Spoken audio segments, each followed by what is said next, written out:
then, pause po natin siya. Ito. Depende po sa palabas po. Take note po, kapag sugat po is palabas. Kapag burn, paloob. Kasi palabas po pag sugat kasi yung pressure po. Yung pressure, yung dugo, kailangan ng pressure.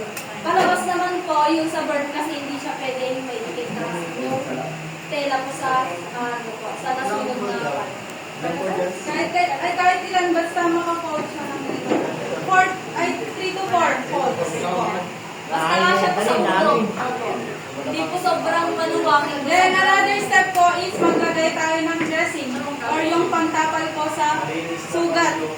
Malinis na panyo or yung gasa po talaga na nilalagay sa sugat. Then, after punot, sa may part po ng physical lang niya. Ang gawin po natin is, yung by partner po, uupo po yung isa, yung isa po is mag-perform sa by partner po. Pero bago po tayo mag-perform, observe po muna natin si Ate Rica para po hindi po tayo ma-distract po. Mas okay po kasi na panoorin po muna natin bago po natin siya i-perform. Kaya makinig po muna tayo.